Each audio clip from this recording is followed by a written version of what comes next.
This podcast is a quest for well-being, a quest for a meaningful life through the exploration of fundamental truth. Enlightening ideas, insight on physical, mental, and spiritual health. The inspiration is love. The aspiration is to awaken new ways of thinking that can lead us to a new way of being well. Welcome to Body, Mind, and Conversations.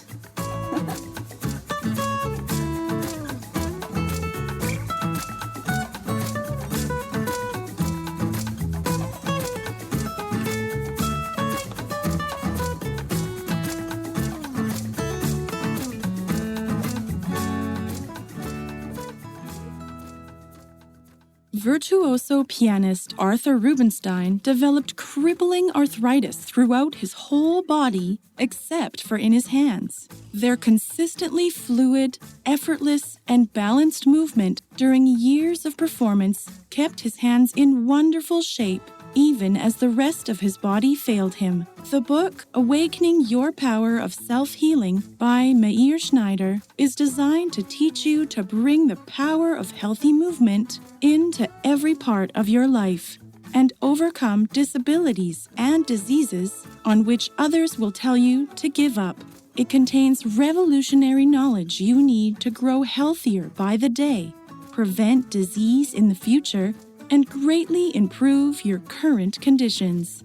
Awakening Your Power of Self-Healing helps you to develop a deep awareness of your body and to engage in appropriate, pleasant exercise at the same time. Meir wants to help people understand that there is a way to exercise their bodies safely.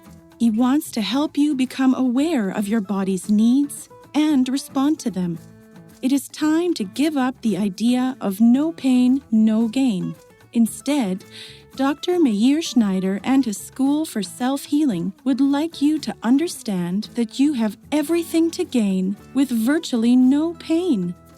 Meir's work includes 600 exercises, many of which are unavailable anywhere else in the world, along with 300 hand-drawn illustrations meant to clarify the movements for our readers. Above all, we worked hard to make this book friendly, practical, applicable, and useful. Meir wrote his book chronologically according to the body's needs. He begins with a chapter on breathing to teach you to breathe slowly, deeply, and smoothly. This is the foundation on which good health is built, and progresses from important universal knowledge to information for specific diseases. Valeria interviews Meir Schneider. He was born in the Ukraine and moved with his family to Israel at age 5. Both of his parents were deaf, and Schneider was born with severe vision problems. After undergoing 5 major unsuccessful eye surgeries, doctors pronounced him permanently legally blind. At the age of 17, he discovered the work of American ophthalmologist William Bates, who devised a method for natural vision correction through various eye exercises. Schneider started training diligently, sometimes up to 13 hours per day, and saw results very quickly. Within 6 months, he could recognize objects. Within a year and a half, he could already read without glasses. He would eventually improve his vision to the point of being allowed a driver's license, which he still holds. Recognizing the need for countless other people to improve their vision naturally, Schneider created his own vision healing program, which is now practiced by millions of people around the world. In addition to vision therapy, Schneider has a PhD for his work on muscular dystrophy. His books are bestsellers, and he was listed among the top 10 most inspirational Israelis. Here is the interview with Meir Schneider.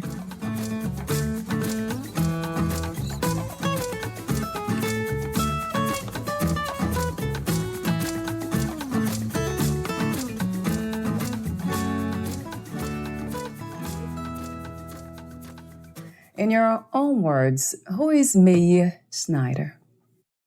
Well, I'm a 66-year-old, a little bit balding guy who walks and runs better than most 20-year-olds, who was born with cataracts that caused me blindness because of 5 unsuccessful surgeries for the first 16 and a half years of my life. And then I was able to rehabilitate my eyes enough that today my vision is nearly 70%, according to some, only 45% according to others, but it's not 1% as it was in the past. And so I live much more normal life, which includes driving, which includes reading. I do read from a bit nearer than others. So that's one part of who Meir Schneider is. The other part of who Meir Schneider is I built institutions and I was able to help people to overcome paralysis, to get out of the wheelchair, to build kinesthetic deep awareness of the body, to overcome major eye problems with special exercises like physiotherapy for the eyes, and eventually to also get rid of glasses. Just lately, somebody called me that after a month of work, she had 3 diopters, she went down to 2, and I was able to train many people to do it.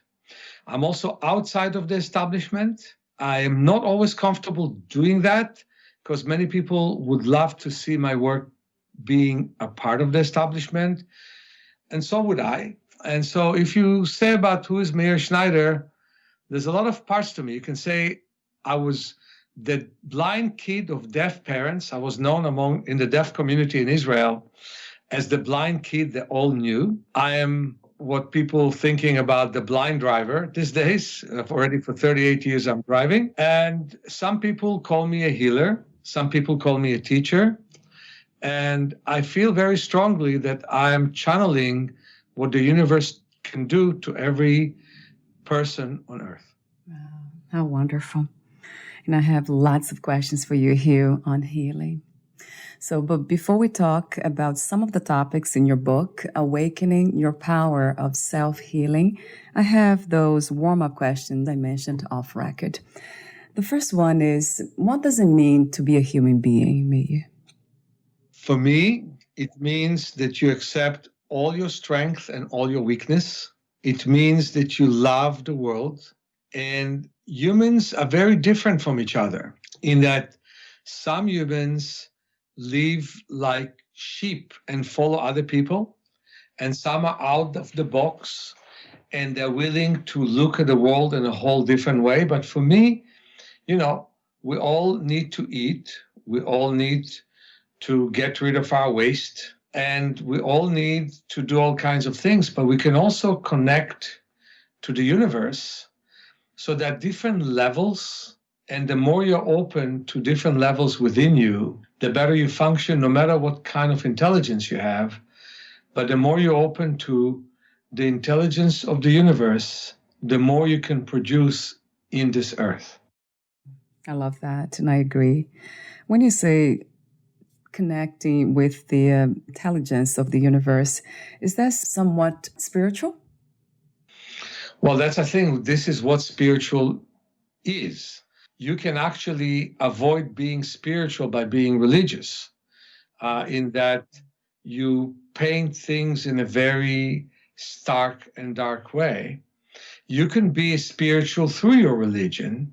You can be spiritual in being atheist, or agnostic. Spirituality, for me, is a moment that you open to all beings, but you still reject things that are unacceptable, like bad attitudes of one human to another. That is rejected. But nevertheless, you open up to a reality greater than yours, which is outside of space and time, while living in space and time. Wow. And that is not a belief, is it? To some extent, it's a belief because it's hard to prove it, but to a great extent, it's an experience. It's like, today I was running on the beach bare feet with my bathing suit. Nobody else ran bare feet with the bathing suit on the beach. It was windy. This is San Francisco. It's not LA, San Francisco, you know what Mark Twain said about San Francisco? The coldest winter I ever spent was one summer in San Francisco. He probably meant the outer sunset where I live. But I love the ocean and I love the wind, and I embraced the wind and I ran accepting the wind, and I kept asking the wind, can you empower me? And I was asking that question, the ocean. And so when I walk in the park, which I have to do these days with the corona getting me less work. I used to work from 9 in the morning to 10 at night. Now I have hardly any work. It's one of the reasons I have this podcast, so I'll have more people online that I can work with. But when I walk in the park, I love the trees and I feel that they talk to me and I talk to them. So let's put it this way. You open yourself up to your inner power, to the universal powers, and you're one with the universe and you're one with everything. Wow. I love that. I love your connection to nature. Martin Buber, who is a very great Jewish philosopher, said, God is being born in nature. That resonates, very much. Well-being, what comes to mind when you hear that word, well-being? That if you're depressed over something that happened, you're depressed over something that happened. But it doesn't hold you. If you're angry over something that happened, you're angry over something that happened. But it's not something that is you.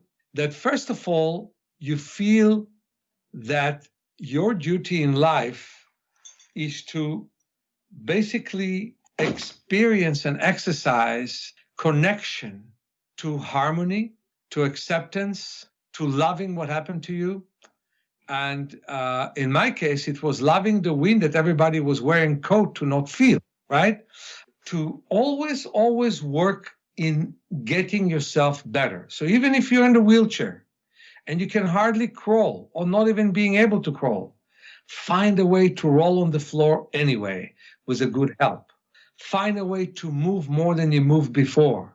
Find a way to make one more step if you could make more step, if you could make no steps.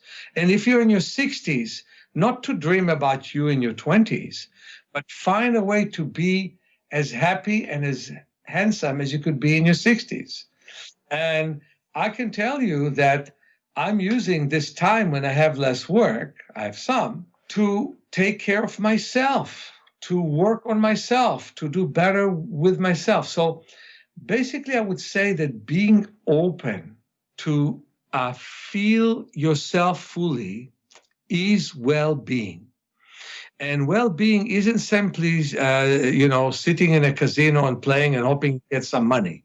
That's nothing. That's nothing. I've seen billionaires, some of the most unhappy people in the world. So what's the point of the billion that they have? No. Well-being is emotional acceptance of your life, and whether you agree or disagree with the world, emotional acceptance of the world you're in. Yes, you want the world to move forwards. You're not stupid. You know what things are happening, but you're not going to deny the beauty of the world just because things are not happening your way. The sun is rising, the sun is setting. And yesterday it was so beautiful when it set.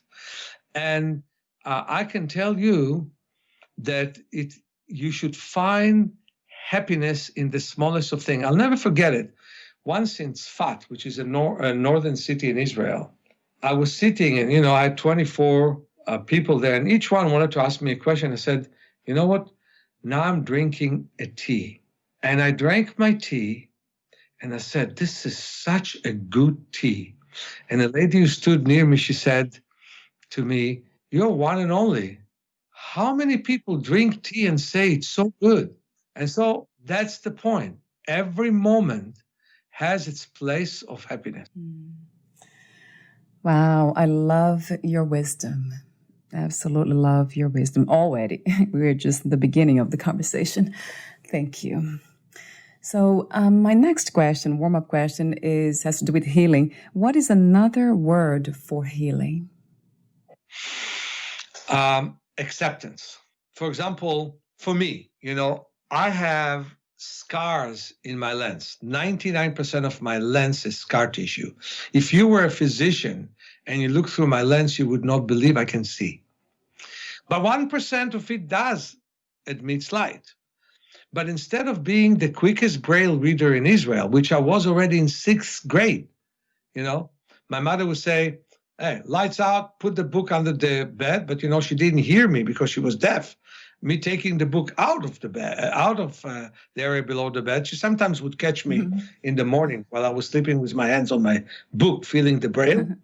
But when I was reading Braille, when kids were harassing me because I was integrated in a class of normal people, I found moments of happiness no matter what.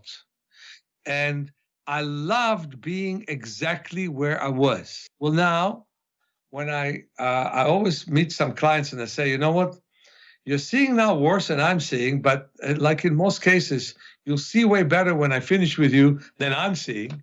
And that's perfectly fine. I'm so happy they do. My kids who were born with cataracts like myself see way better than me. And you have no idea how happy I am about that.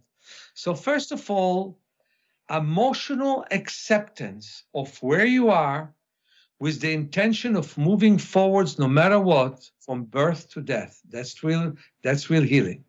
Another one is acceptance of the inner powers that you have and manifesting them. So you take yourself from where you are to where you could be. That is the purpose of our School for Self-Healing and the Center for Self-Healing. And that is the purpose of my book, Awakening Your Power of Self-Healing. I think there couldn't be a better name to it. It was based on my book, The Handbook of Self-Healing, which was popular in the 90s. But I want this book to be much more known than it is, because whether you have muscular dystrophy and you can hardly stand or you're in the wheelchair, or whether you are an internationally known athlete with a gold medal, in all those cases, there are things you can do to get yourself better than where you are. To begin with, to recognize what you do that doesn't help you get better, and then to act on it. Right. I'm wondering, what is it about you that is different? Because for most of us, it takes practice and lots of hard work to see life this way and to embrace everything, always look for something to be happy and grateful for. So I'm wondering if this is something that came already within you. Well, I had an interesting life experience. I won't tell you all about it, but one thing I can say, that being born blind to deaf parents and moving from country to country, from the Soviet Union to Israel in my early years, and adapting to being different and wanting to be like everyone. Sometimes I was envying the fact that other people are much more normal than I am. And then I discovered that I'm actually comfortable being exactly where I am, But basically, the need to move from one place to another that got me to work 13 hours a day on myself. And I've done it at the age of 3 months or 4 months before the age of 17. I tell you, that led to a huge difference. Can you imagine? I was told, do not cross the street without a seeing eye dog. I was told, do not have anything to do in life without protection. And I had 19 accidents, honestly, me wrong.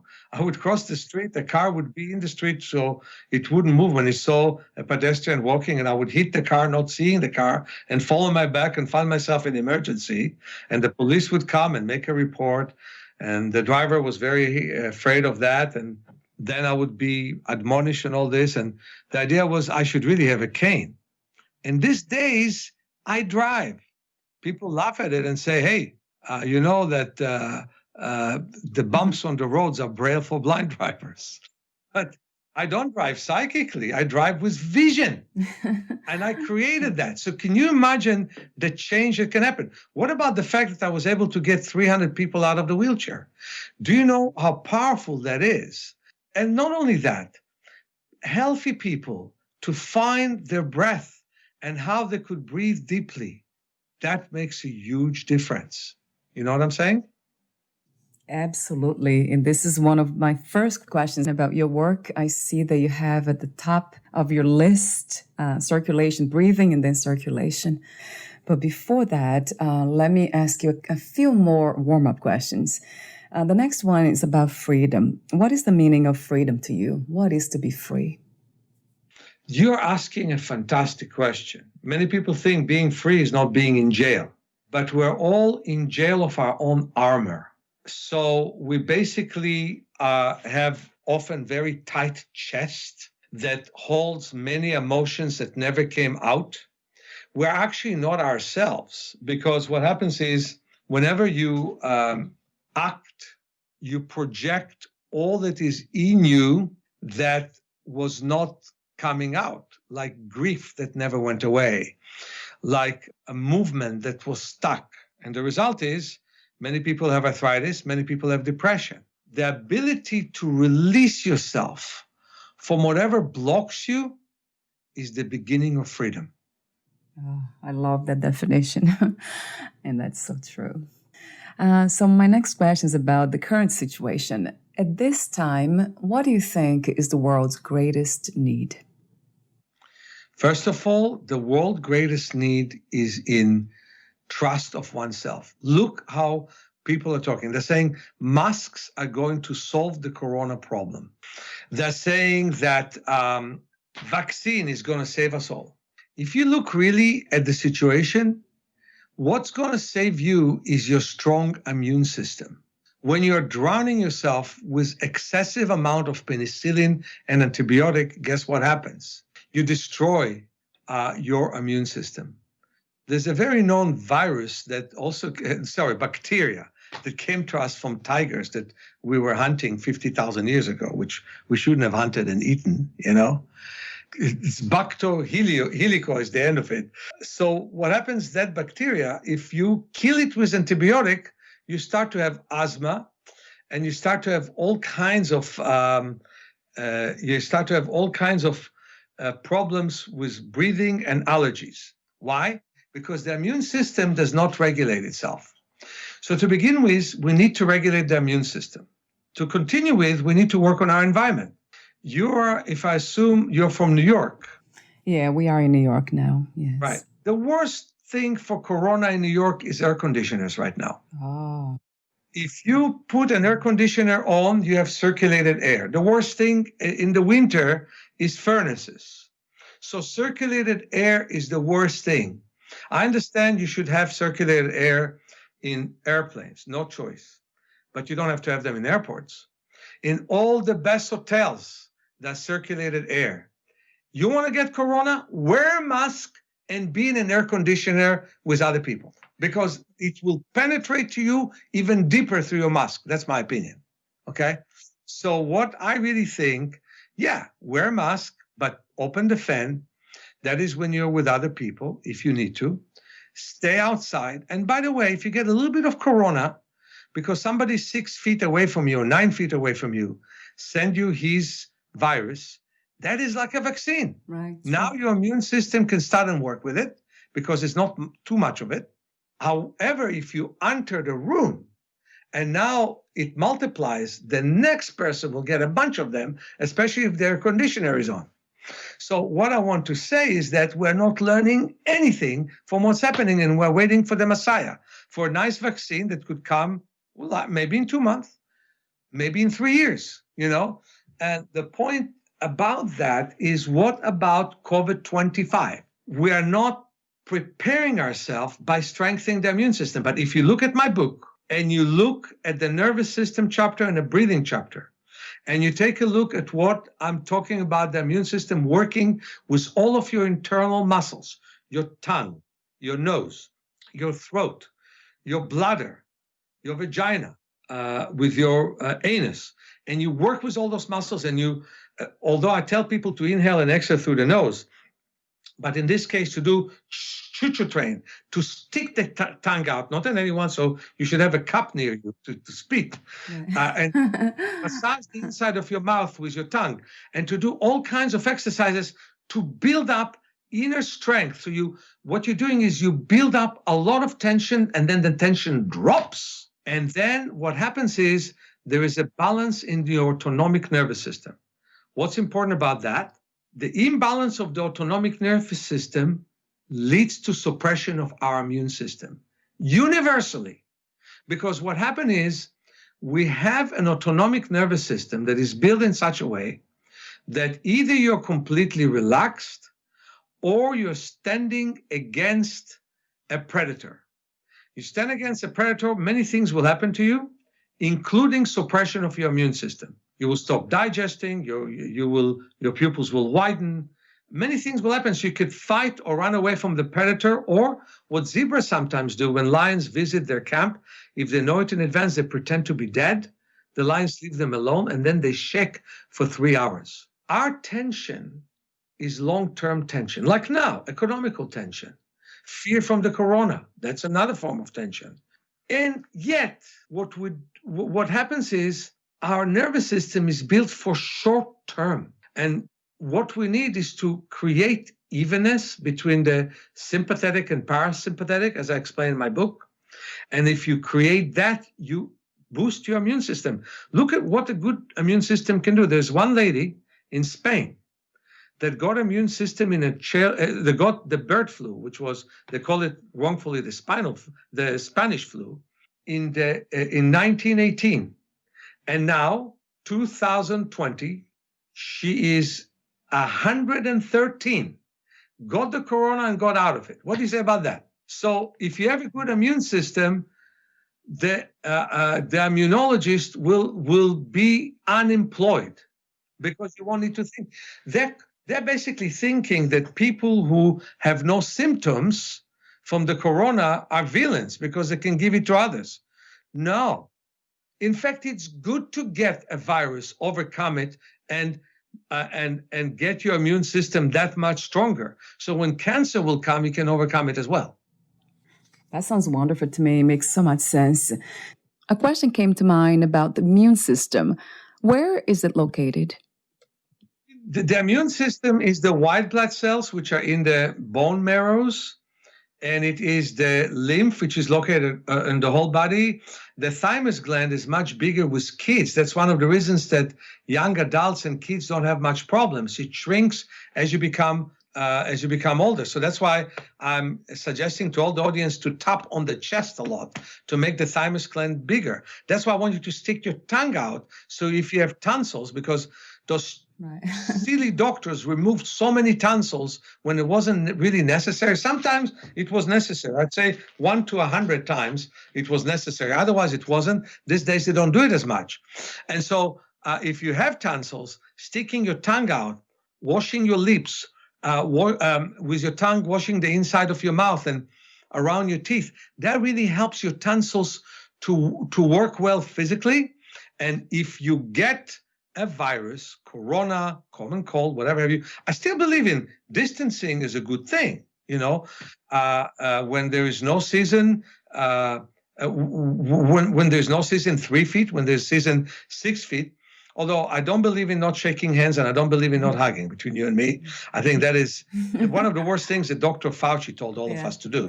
Don't shake hands. Well, I will. Sure. And when I'll meet you, I agree. Valeria, I will hug you. So don't meet me.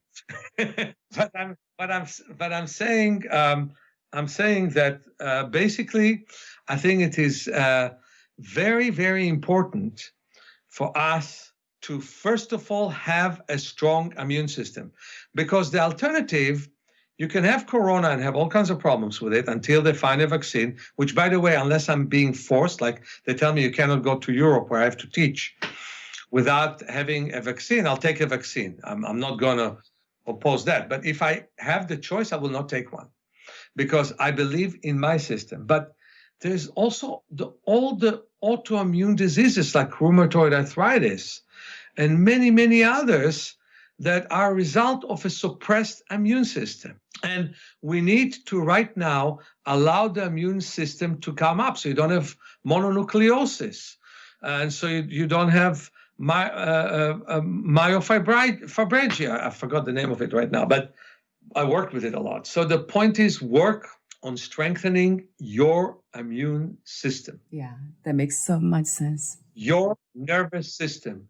your joint system, your muscular system. A real strong person isn't one who has this incredible strong stomach and strong arms, but a weak immune system. A strong person who is balanced, that he has a strong nervous system, strong immune system, strong muscular system, and balance in their life. That's a strong person. I agree. I agree 100%. So the immune system, how do we know? What are the signs when the immune system is weak? Because in my case, I feel tired when I don't sleep well, and that's when I know my body's vulnerable. Absolutely. Absolutely. Blood circulation is a big part of it.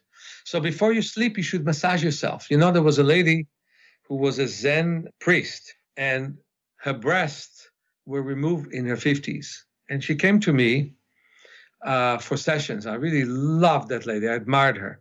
And I've shown her massaging her body. And she says, Meir, you teach me to love myself. And she died in her mid-80s. Nice, huh? Really nice. So what I'm trying to say is that you need to sleep well. One thing that you could do before sleeping is taking a nice walk, if your neighborhood is safe, outdoors. Another thing is to do some stretches and also listen to books on tape or Audible, and turn the lights off, and don't turn the light on in the middle of the night ever, so you can sleep better. But circulation is the name of the game, because when you have good circulation, you also have good capacity to move hormones, to move lymph, and to move white blood cells. Oh, I love that advice. So let me ask you this question. It's a warm-up question still. What is love to you, May? Right. So instead of doing it, do stretches or walk outside and breathe some fresh air if you feel safe. Love is the acceptance of the other, and also a great emotional connection to the other. And so being open in your heart and accepting the other person is what love is. And I had a lot of it in my life. If you would look at the other book that you're going to talk to me about, my grandmother's love to me is probably the reason why I've done what I've done. Because, my parents, again, were deaf. So my grandmother used to lie with me in hospitals and rub my body and quiet me down. And just imagine being a blind kid.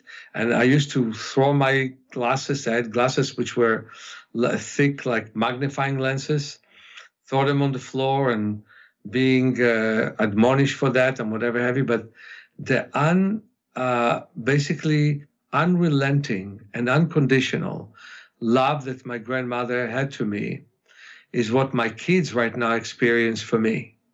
I love them unconditionally.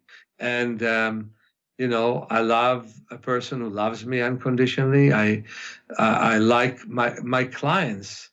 I also, I can definitely have a lot of love to them, a lot of unconditional love to them.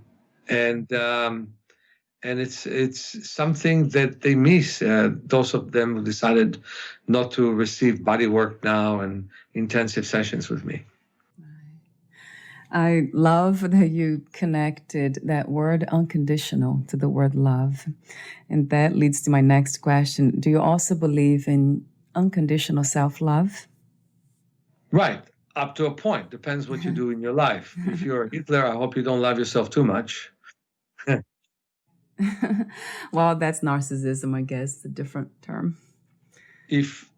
First of all, forgiveness for things that you are not agreeing with, that you did, is the beginning.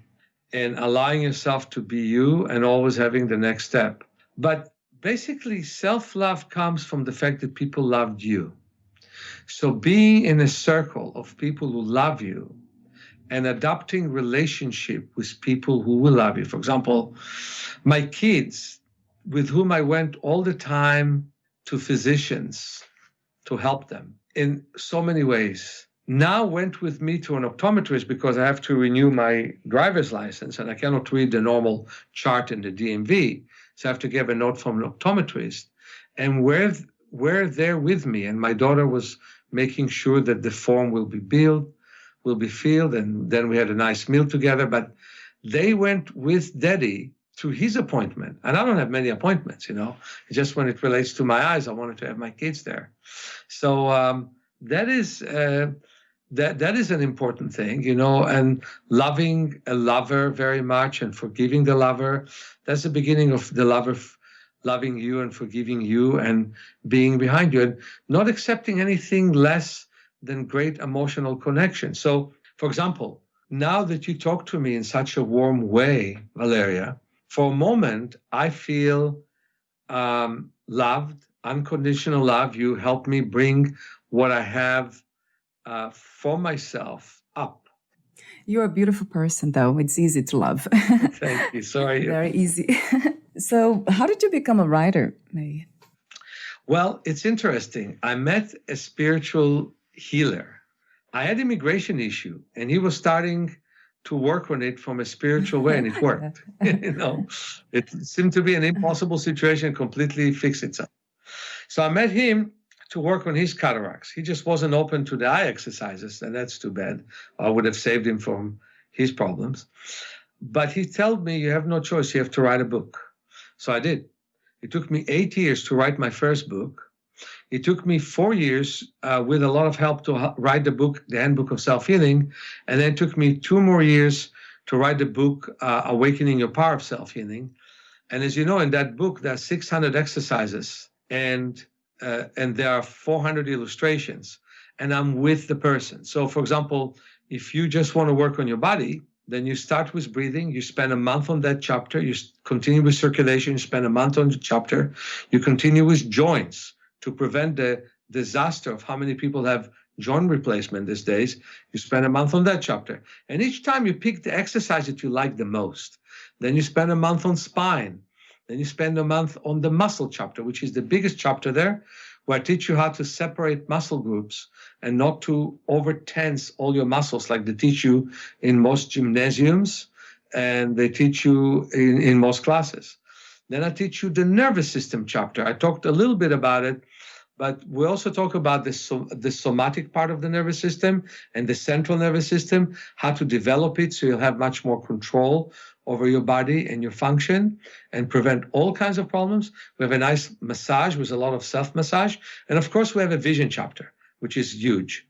But then the second part of the book, 18 chapters of what to do with it, how to work with your headaches, referring back to the breathing chapter and circulation, different kinds of headaches, how to work with arthritis, how to work with your heart. Let's talk right now about self-love. Let's say you had a heart attack.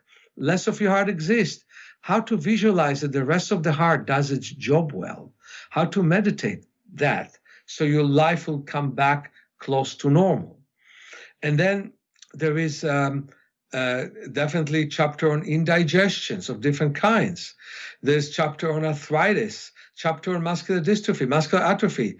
And I tell you, when you have an atrophy, don't move quick, move slow and move wise.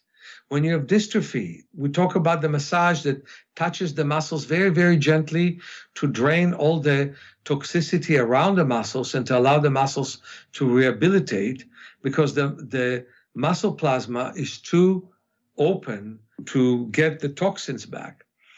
And so in the vision chapter, we talk about macular degeneration. We talk about cataracts. And I'm with you 100% because I had so many clients of those problems. So I'm starting to guess what could possibly be with you. Although, I've discovered that every time I meet a new client, it's a new way of working.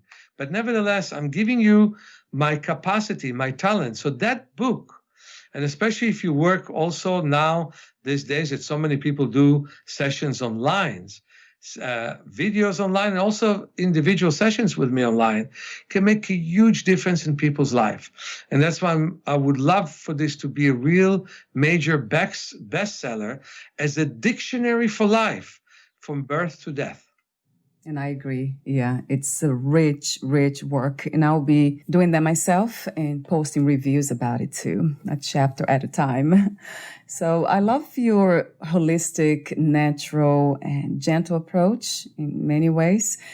I have a question for you. How about running? Running always came across as high impact and not a gentle exercise to practice.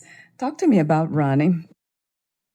You have a nice running chapter there, and one of the important things is that it will not be an impact exercise. First of all, let me just say something. Never exercise to extreme. Never exercise way beyond your capacity. Somewhat beyond your capacity, but not way.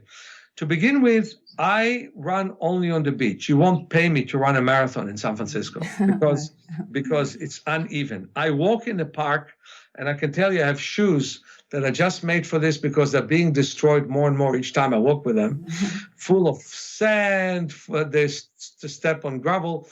I don't believe in the evenness of cement as something that is good, and his shoes in something is good. But it's good if you have padded shoes, if you have to run on cement. The second thing is, the important thing is your posture. It should be straight. And then you should breathe in and out through the nose. So you wouldn't really pant too much.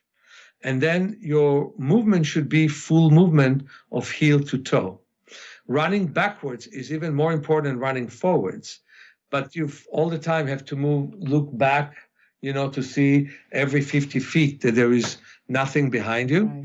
Running sideways is wonderful. So running in different ways than you used to run. And I have in that chapter the idea that you imagine yourself running backwards as you're running forwards. So the idea is that running should become an easy venture for you, not a hard thing to do, with few differentiations. Sometimes you will excel, but that if you do a long distance running, which is beyond 200 or 300 meters, then you want to do it in the most relaxed possible way that you can. You look at the distance, the body then is gearing itself for the distance, and you make sure that all the joints are moving in the most even possible way. Then running is good for you.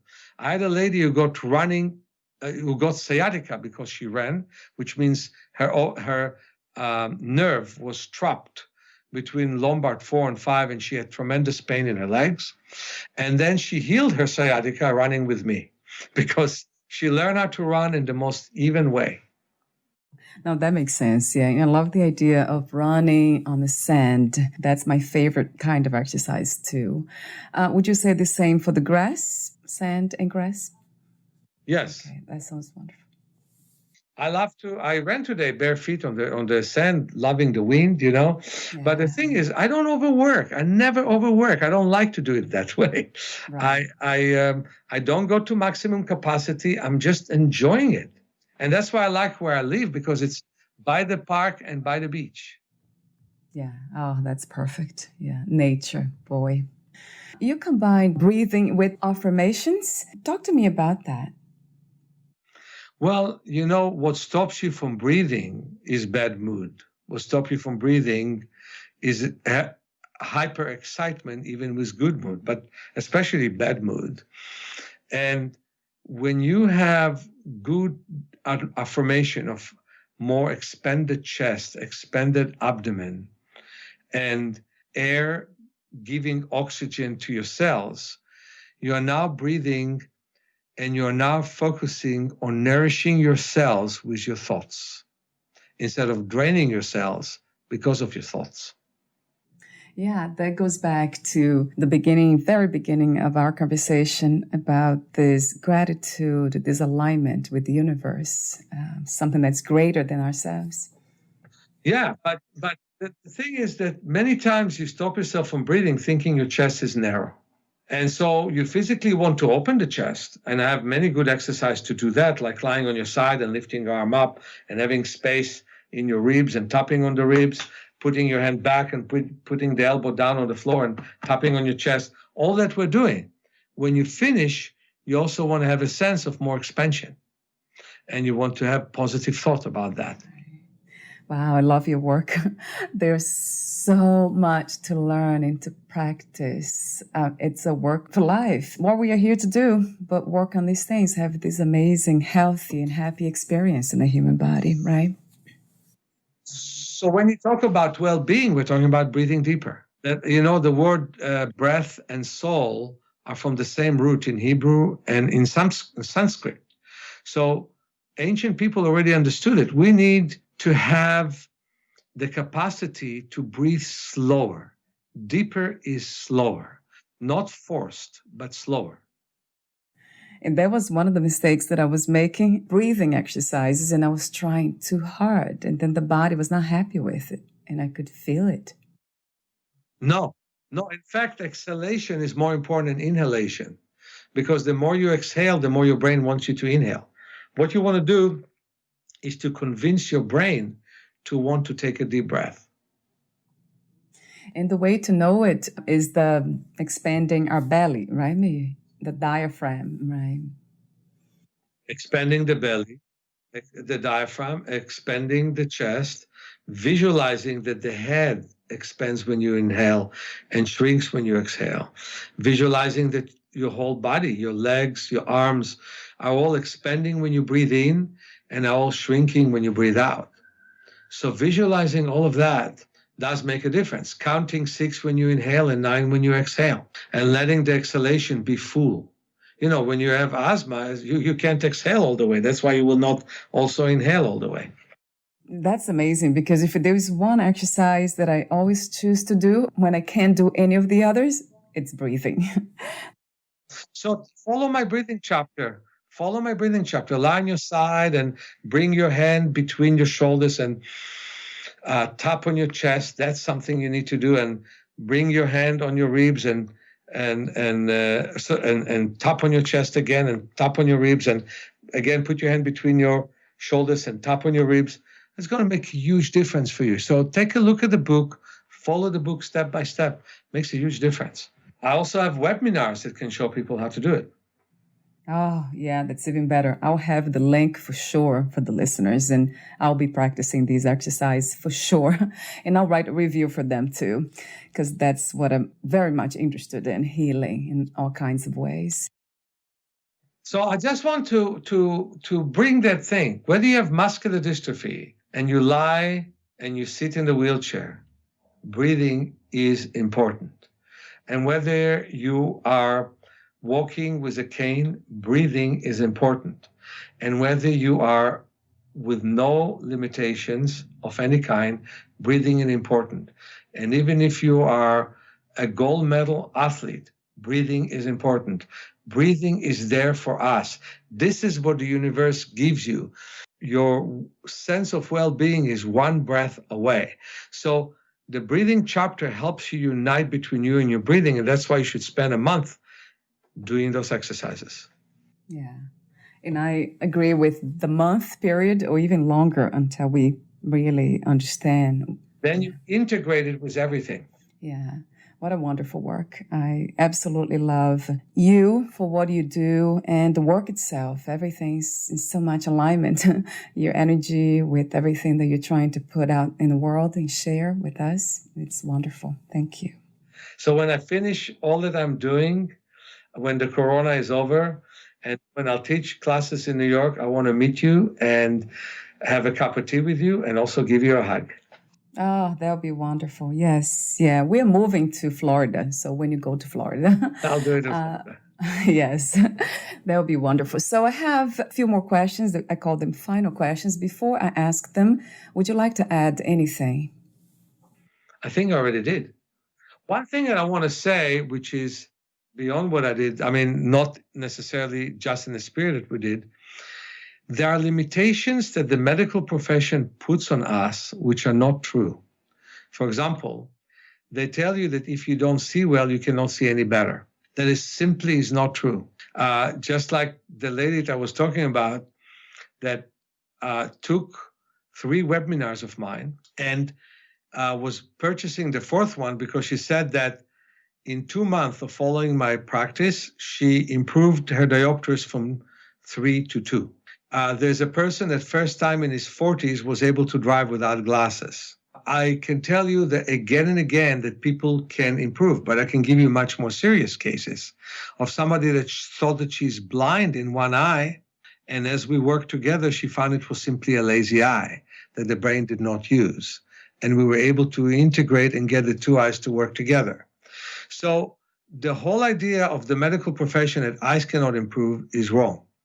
The idea that you cannot get rid of a back pain that pained you for years. Well, do my spine chapter, do the back chapter, and you'll discover that your back does not need to hurt. Because what we need to learn is to separate between muscle groups to create more space between our joints and to create balance in the body.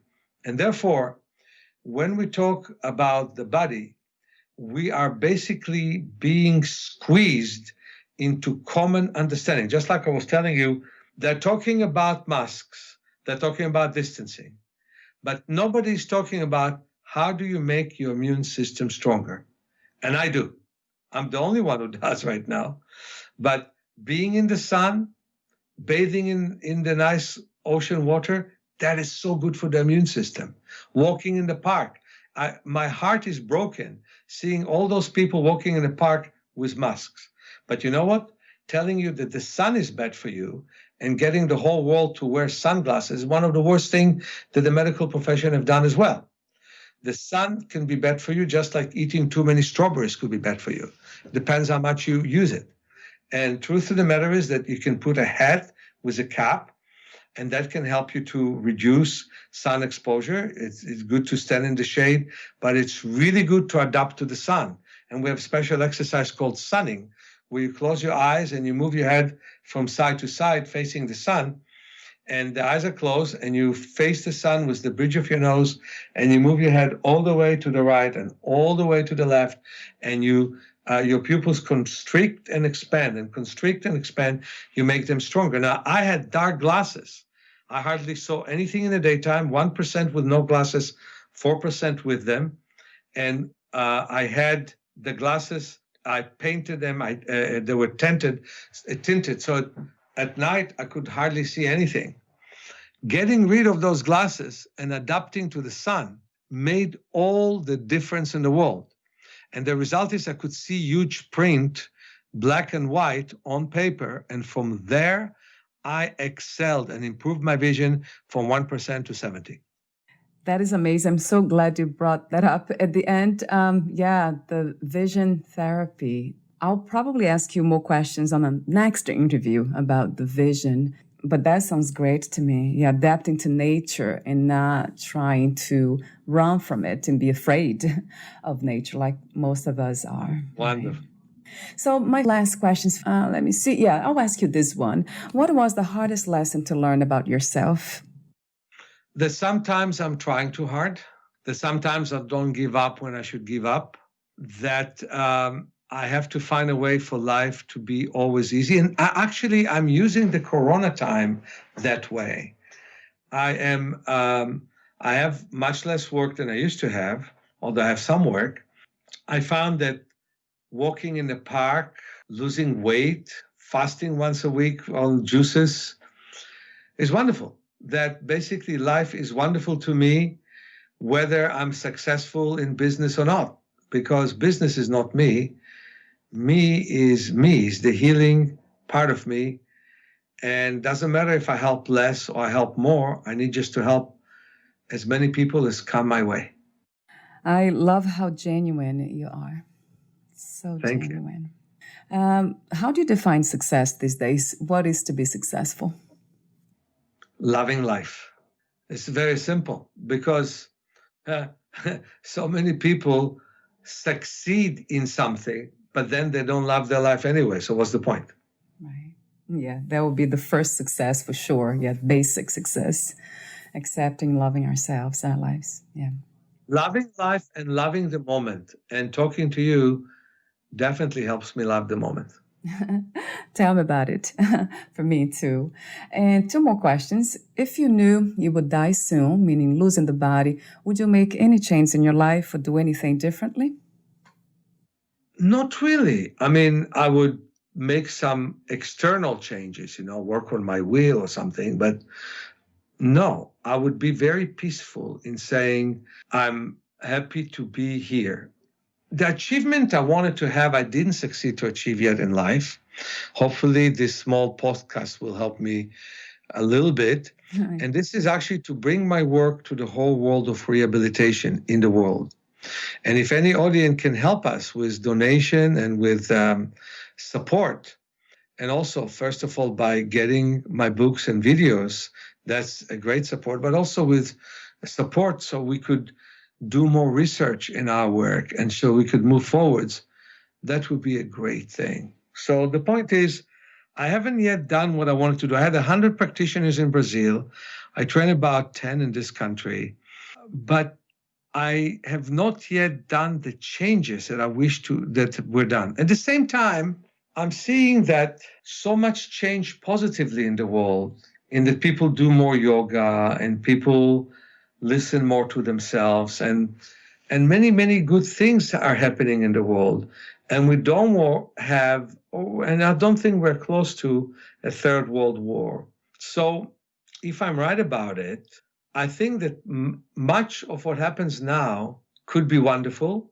And if I would die, I would try to think that way. At the same time, I wish that I would bring the great knowledge that vision can improve. You know, once I fasted and I palmed, which is an exercise where I rub my hands and put my hands around my eye orbits, breathe deeply in the dark, lean my elbows against a table, or I have a nice palming stick that I can go bring it up and down.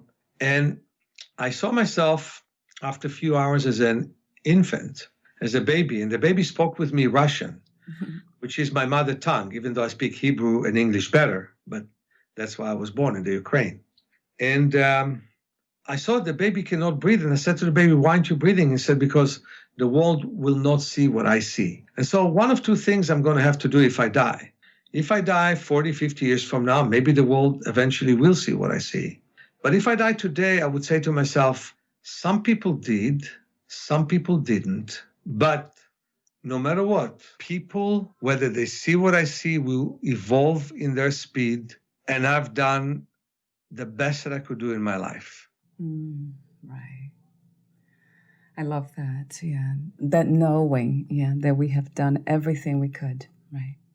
Beautiful. So I have one more question for you. What are 3 things about life you know for sure as of this moment? 3 things? Yes. First of all, that the body is very, very strong and capable of healing. And that we have 600 muscles and most people use only 50 out of them. And that we need to find a way to get to our nervous system and to our muscular system and use it way better, because people are too busy overusing the muscles they always use and not using the muscles they never use. So to create integrity is very important. And I think that it is very important for all of us to know where our opening is and where our boundaries are, and to push the boundaries a bit forwards to be able to go beyond our boundaries. And it's happening already. Look at the fact that so many people live past the age of 100 these days. Something good is happening. Now the question is how you can be a good 100, like Right, that's a good do one. really well in your 100 years. That's the question. And I think that those are the 3 things I'm thinking about: our potential, reaching it, moving forwards with it, and accepting the greatness of whom we are. Oh, wonderful. Thank you so much, Meir, for your wisdom, profound wisdom. I love how genuine you are, how authentic you are. This beautiful soul, spirit, whatever we call it. Yeah, I'm grateful to have had a conversation with you today. Thank you so much, and have a great day. Where can we find more information about you, your books, products, services, and future projects? So 2 things. You can call our school at 415-665-9574. You can also go to our homepage, which is Self-Hyphenhealing.org, and you can write to office manager at Self-Hyphenhealing.org. And then you can definitely get all the information that you need about our work. And we have webinars, and as soon as we can, we have courses. And I like to see people and work with people. But the webinars that I've done were very successful. People took them in New Zealand, in England, no matter what hour of the day or night they were, they wanted to take my courses. So I really hope that all of you, they're for sale, they're recorded, they've done very well, they've been edited greatly, just like your show is going to be. And so that would be a great thing. So I would love people to contact us because I'm a people's man, and the best thing for me is a conversation. Yeah, thank you so much again, Meir. We'll talk soon. Bye for now. Thank you. Bye-bye, my friend.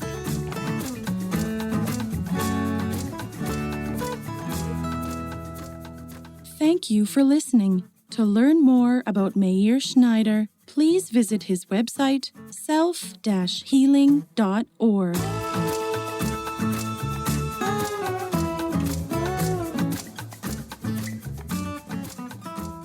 To learn more about this podcast, please visit fitforjoy.org/podcast. I want to thank the Patreon members, Lawrence McGrath, Mark Basden, Terry Clayton, and Aidan Vickrock. Thank you again for listening, and bye for now.